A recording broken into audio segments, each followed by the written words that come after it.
नशा छड्डो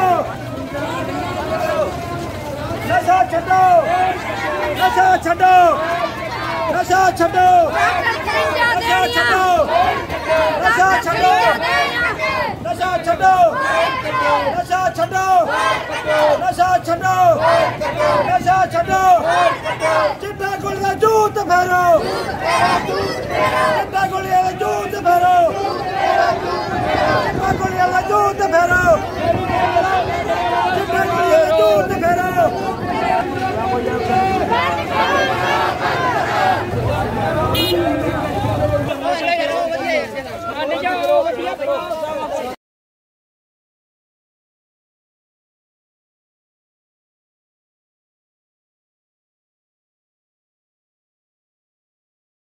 ਅਸੀਂ ਇਹਦੇ ਵਿੱਚ ਰਾਜਨੀਤੀ ਛੱਡ ਕੇ समाज ਛੱਡ ਕੇ ਧਰਮ ਛੱਡ ਕੇ हर चीज ਛੱਡ ਕੇ ਇੱਕੋ ਹੀ ਸਾਡਾ ਧਰਮ ਹੈ ਕਿ ਨਸ਼ਾ ਬੰਦ ਕਰਨਾ ਹੈ ਇੱਕੋ ਹੀ ਸਾਡੀ ਰਾਜਨੀਤੀ ਹੈ ਕਿ ਨਸ਼ਾ ਬੰਦ ਕਰਨਾ ਜਿਹਦੇ ਚ ਰਾਜਨੀਤੀ ਦੋ ਆਏਗੀ ਉਹਨੂੰ ਇੱਥੋਂ ਬਾਹਰ ਕੱਢ ਲਓ ਜੇ ਮੇਰੇ ਚ ਜਾਏਗੀ ਤਾਂ ਬੂਟਾ ਸਿੰਘ ਬਾਹਰ ਚਲਾ ਜਾ ਮੈਂ ਚਲਾ ਜਾਵਾਂਗਾ ਹੱਥ ਜੋੜ ਕੇ ਅਸੀਂ ਆਪਦੇ ਰਿਸ਼ਤੇਦਾਰਾਂ ਦੇ ਵੀ ਨਾਂ ਦਿੱਤੇ ਹੋਏ ਨੇ ਮੈਂ ਕਹਿੰਦਾ ਜਿਹਦਾ ਨਾਂ ਦਿੱਤਾ ਤੁਹਾਨੂੰ ਲੱਗਦਾ मेरे सामने आ गए SHO साहब मैं उन्होंने खुले तौर पर कहना कि जे ये ਜਿਹੜੇ ਮੁਲਜ਼ਮ ਜਿਹਨਾਂ ਨੂੰ ਨਾਂ ਦਿੱਤਾ ਇਹਨਾਂ ਨੂੰ ਅਰੈਸਟ ਨਾ ਕਰੋਗੇ ਅਸੀਂ ਥਾਣੇ ਧਰਨਾ ਦੇ ਦੇਵਾਂਗੇ ਮੈਂ ਤੁਹਾਡੇ ਨਾਲ ਕਿਉਂ ਨਹੀਂ ਅਜੇ ਤੱਕ ਕਾਰਵਾਈ ਹੋਈ ਕੱਲੀ FIR ਕੱਟਣ ਨਾਲ ਨਹੀਂ ਹੁੰਦਾ ਮੁਜਰਮ ਥਾਣੇ ਆ ਜਾਏ ਥਾਣੇ ਤੋਂ ਵਾਪਸ ਘਰੇ ਚਲੇ ਜਾਵੇ ਦੱਸੋ ਇਹਦੇ ਚ ਕਿਹਦੀ ਗਲਤੀ ਆ ਪ੍ਰਸ਼ਾਸਨ ਦੀ ਗਲਤੀ ਆ ਨਾ ਸਾਨੂੰ ਆਸ਼ਵਾਸਨ ਨਹੀਂ ਚਾਹੀਦਾ सानू किसी भी तरह का आश्वासन नहीं चाहिए सानू जिन्ने भी मुजरम आ जिन्ना दे भी नाम आ सानू गिरफ्तारी चाहिए कि तुसी राजी होना इस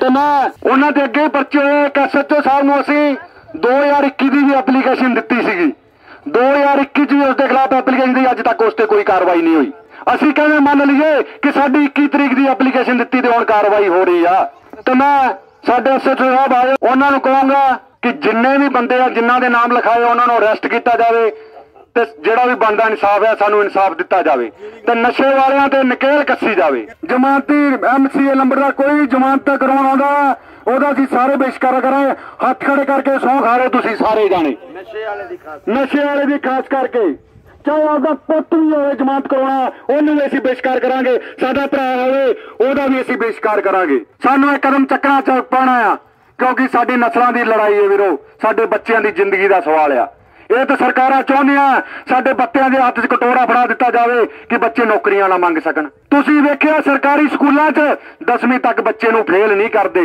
क्यों भी 11वीं चो बच्चा प्राइवेट स्कूल किते जाके पास नहीं हुंदा फिर वो पढ़ाई छड्ड दिंदा है मां प्यो दी विच गलतियां आपां सिर्फ स्कूलों च जाने जाके पुछदे साडे बच्चों के पैसे नहीं आए बस इन्ना पुछ के आने आ नहीं पूछते साडा बच्चा किहड़ी क्लास च पढ़दा साडा बच्चा की पढ़ाई करदा तो तुहाडे अगे हथ जोड़ के मैं बेनती करदा कि बच्चे ने स्कूले भी जाया करो मास्टरां नूं पुछया करो बच्चों नूं थोड़ा ताड़िया भी करो क्योंकि तुहाडा सहयोग सब तो जरूरी है तो मैं हुण विक्रम जी नूं कहूँगा कि वो सानूं आश्वासन दिवाउण कि उन्हां नूं अज अरेस्ट किया जाएगा मौके पे जाके जब मैंने देखा हालात तो बहुत माड़े सीगे नशे की बीमारी से सिर्फ रानिया ही नहीं पूरा सिरसा डिस्ट्रिक्ट ग्रसित है और इसके तहत माननीय SP साहब द्वारा जिले के जो हमारे SP हैं डॉक्टर RP जैन द्वारा ऑपरेशन क्लीन स्वीप चलाया हुआ है कि भी कुछ भी हो जाए ये नशे के जो सौदागर हैं जो बेचते हैं बड़े लेवल पे जो धंधा कर रहे हैं इनको निस्ते नाबूद करना है और उसी मुहिम के तहत जो आपने ये रूट मार्च आज निकाला है तो इसमें दिलो जान से प्रशासन यहाँ की पुलिस सभी अमले आपके साथ हैं। रही बात कार्रवाई की तो कार्रवाई में कई लीगल चीजें होती हैं कॉज ऑफ डेथ होता है PMR रिपोर्ट होती है उसकी रिपोर्ट आगे जाती है उसकी रिपोर्ट जब तक हमें बैक नहीं मिल जाती जिसमें कि मौत का कारण स्पष्ट करना होता है उसके बाद ही कार्रवाई होती है मैं आपको आश्वासन देता हूँ विश्वास दिलाता हूँ कि इसमें जितने भी लोग बाई नेम है और उनके अलावा भी अगर किसी की इन्वॉल्वमेंट किसी भी प्रकार की हमें नजर आती है हम उनको गिरफ्तार करेंगे भाई उनके हमने रेड करी थी ठीक है वो घर पे नहीं है सारे घर छोड़ के जा चुके हैं लेकिन मैं आपको आश्वासन दिलाता हूँ कि ये कहीं भाग के नहीं जाएंगे पुलिस पूरी सख्ती से पूरी तरीके से इनके खिलाफ नकेल कसेगी इस बीमारी के ऊपर जिससे कि सारा सिरसा ग्रसित है, इसके हम ऊपर पूरी नकेल लगाएंगे। थोड़ा टाइम पीरियड दस दो कि कितने दिनों में?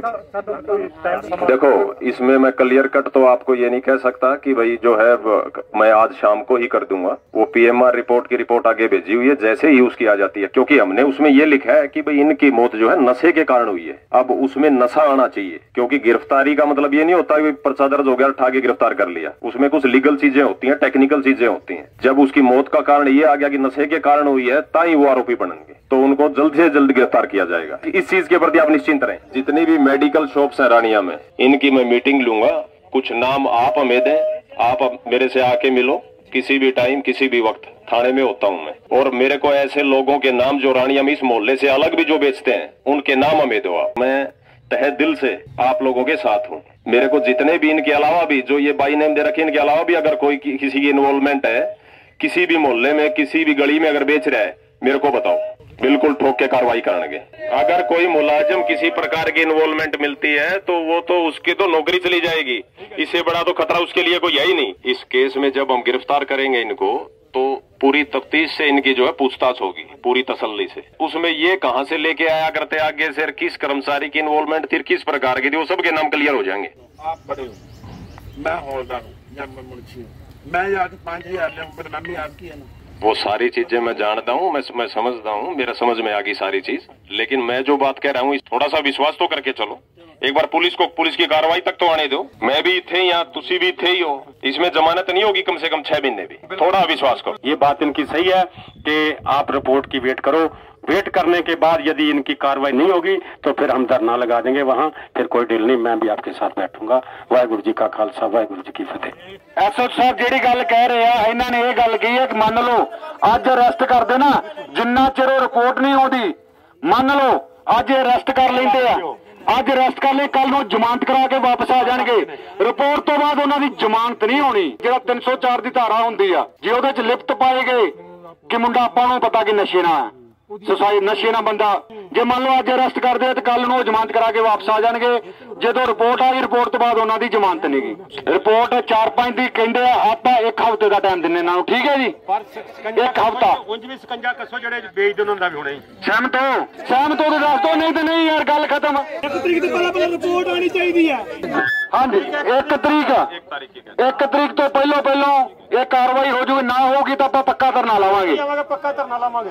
ठीक है जी, संतुष्ट हो सारे? ਅਸੀਂ ਦਿਲੋਂ ਧੰਨਵਾਦ ਕਰਦੇ ਹਾਂ ਕਿ ਜਿਹੜੇ ਆਏ ਆ। ਅਸੀਂ ਵੀ ਜਦੋਂ ਵੀ ਤੁਸੀਂ ਯਾਦ ਕਰੋਗੇ ਹਮੇਸ਼ਾ ਤੁਹਾਡੇ ਨਾਲ ਖੜੇ ਰਵਾਂਗੇ। ਮੇਰਾ ਪਿੰਡ ਨਾਨੋਵਾਲਾ ਜੀ, ਮੈਨੂੰ ਜਦੋਂ ਪਤਾ ਲੱਗਿਆ, ਮੈਨੂੰ ਕਿਸੇ ਵੀਰ ਨੇ ਫੋਨ ਕੀਤਾ ਵੀ ਐਵੇਂ ਕਰਕੇ ਚਿੱਟੇ ਕਰਕੇ ਕਾਰਵਾਈ ਹੋ ਰਹੀ ਆ, ਤੇ ਉੱਥੇ ਆ ਕੇ ਪਹੁੰਚੇ ਆ। ਸਭ ਦੇ ਨਾਲ 4 ਦਿਨ ਹੋ ਗਏ ਭਜਦੇ, ਤੁਸੀਂ ਸਾਰੇ ਵੇਖਦੇ ਹੋਣਾ। ਹੁਣ ਸ਼ੁਰੂਆਤ ਹੋ ਚੁੱਕੀ ਆ, ਇਸ ਮੁਹਿੰਮ ਨੂੰ ਅੱਗੇ ਤੱਕ ਲੈ ਕੇ ਜਾਣਾ। 84 ਤੇ 84 ਪਿੰਡ ਜੋੜਨੇ ਆਪਾਂ। ਕੱਲਾ ਰਾਣੀਏ ਦੇ 15 ਵਾਰ ਨਾ ਸੋਚੋ, ਪਿੰਡਾਂ ਦੀ ਜਿੱਥੇ ਵੀ ਤੁਹਾਡੀ ਜਾਣਕਾਰੀ ਆ, ਸਾਰੇ ਵੀਰਾਂ ਨੂੰ ਕਹੋ ਕਿ ਵੀਰੋ ਹੁਣ ਬਚਾ ਲਓ, ਪਿੰਡ ਵੀ ਬਚਾ ਲਓ, ਕਿਉਂਕਿ ਪਿੰਡਾਂ 'ਚ ਨਸ਼ਾ ਬਹੁਤ ਜ਼ਿਆਦਾ ਫੈਲ ਚੁੱਕਿਆ ਹੈ। ਸਾਰਿਆਂ ਦਾ ਬਹੁਤ ਬਹੁਤ ਧੰਨਵਾਦ। ਸ਼੍ਰੀ ਵਾਹਿਗੁਰੂ ਜੀ ਕਾ ਖਾਲਸਾ, ਸ਼੍ਰੀ ਵਾਹਿਗੁਰੂ ਜੀ ਕੀ ਫਤਿਹ। ਮੈਂ ਸਭ ਤੋਂ ਜ਼ਿਆਦਾ ਧੰਨਵਾਦ ਕਰਦਾ 7-8 ਵਾਰਡ ਵਾਲਿਆਂ ਦਾ, ਜਿਨ੍ਹਾਂ ਨੇ ਇਹ ਬੀੜਾ ਚੱਕਿਆ। ਵਧਾਈ ਦੇ ਪਾਤਰ ਨੇ, ਬਹੁਤ ਜ਼ਿਆਦਾ ਧੰਨਵਾਦ ਹੈ, ਦਿਲੋਂ ਸਲੂਟ ਹੈ ਇਹਨਾਂ ਵੀਰਾਂ ਨੂੰ ਜਿਨ੍ਹਾਂ ਨੇ ਇਹ ਮੁੱਦਾ ਚੱਕ ਕੇ ਤੇ ਗੱਲ ਨੂੰ ਅੱਗੇ ਵਧਾਇਆ। ਇੰਸਪੈਕਟਰ ਸਾਹਿਬ ਨੇ ਸਾਨੂੰ ਭਰੋਸਾ ਦਿੱਤਾ ਹੈਗਾ 2-4 ਦਿਨਾਂ ਦੀ ਜਿਹੜੀ ਗੱਲ ਹੈ, ਮੈਡੀਕਲ ਦੀ ਰਿਪੋਰਟ ਆਉਣੀ ਬਹੁਤ ਜ਼ਰੂਰੀ ਹੈ। ਮੈਡੀਕਲ ਦੀ ਰਿਪੋਰਟ ਨਾਲ ਕੰਮ ਪੱਕਾ ਹੋਊਗਾ, ਉਵੇਂ ਕਰਾਂਗੇ, ਕੰਮ ਕੱਚਾ ਹੋਊਗਾ। ਇਹਨਾਂ ਦੀ ਗੱਲ ਜਾਇਜ਼ ਹੈ, ਅਸੀਂ ਇਹਨਾਂ ਦੇ ਨਾਲ ਸਹਿਮਤ ਹਾਂ। ਔਰ ਇੱਕ ਬੇਨਤੀ ਕਰਦਾ ਵੀ ਇੱਕ ਕਮੇਟੀ ਸ਼ਹਿਰ ਦੀ ਆਪਾਂ ਗਠਿਤ ਕਰ ਦਈਏ, ਵੀ ਜਿਵੇਂ ਕੋਈ ਬੰਦਾ ਹੈਗਾ ਉਹਦੇ ਮਹੱਲੇ 'ਚ ਵੇਚਦਾ ਹੈ, ਉਹਦੇ ਲੜਾਈ ਨਹੀਂ ਪਾਉਣਾ ਚਾਹੁੰਦਾ ਗਲੀ ਦੇ ਵਿੱਚ ਵੀ ਮੈਂ ਮੇਰਾ ਕਲੇਸ਼ ਬਣ ਜਾਊਗਾ। ਕਮੇਟੀ ਦਾ ਗਠਨ ਕਰ ਦਈਏ, ਉਹ ਕਮੇਟੀ ਨੂੰ ਸੂਚਨਾ ਦੇ ਦਿਓ ਤੇ ਆਪਦਾ ਨਾਮ ਪਾਸੇ ਰੱਖੇ, ਤਾਂ ਕਿ ਉਹਦੀ ਵਿਚਾਰੇ ਦੀ ਗੱਲ ਉਹਨੂੰ ਨਾ ਦੇਣੀ ਆਵੇ, ਮਹੱਲੇ 'ਚ ਉਹਦਾ ਵੈਰ ਨਾ ਪਵੇ, ਕਿਉਂਕਿ ਨਸ਼ਾ ਵੇਚਣ ਵਾਲੇ ਤੇ ਲੜਾਈ ਭਾਲਦੇ ਨਹੀਂ। ਜਿਵੇਂ ਉਦੋਂ ਵੀ ਗੱਲ ਜਿੰਦੇ ਨੇ ਕਹੀ ਸੀ ਵੀ ਹੋ ਸਕਦਾ ਉਹ ਔਰਤ ਤੁਹਾਨੂੰ ਉਕਸਾਉਂਦੀ ਹੋਵੇ ਵੀ ਕੋਈ ਮਾਰ ਮੂਰ ਦੇਊਗਾ ਤੇ ਉਹਦੇ ਤੇ ਪਰਚਾ ਹੋਰ ਦਰਜ ਹੋ ਜਾਊਗਾ। ਆਪਾਂ ਕਿਸੇ ਦੇ ਸਾਜ਼ਿਸ਼ 'ਚ ਜਾਂ ਬਹਿਕਾਵੇ ਦੇ ਵਿੱਚ ਨਹੀਂ ਆਉਣਾ। ਤੇ ਸਾਰਿਆਂ ਦਾ ਦਿਲੋਂ ਫੇਰ 7-8 ਵਾਰਡ ਵਾਲਿਆਂ ਦਾ, ਬਾਕੀ ਸਾਰੇ ਰਾਣੀਆਂ ਦਾ, ਜਿੰਨੇ ਵੀ ਸੱਜਣ ਇੱਥੇ ਪਹੁੰਚੇ ਹੈ, ਸਾਰਿਆਂ ਦਾ ਬਹੁਤ ਬਹੁਤ ਧੰਨਵਾਦ।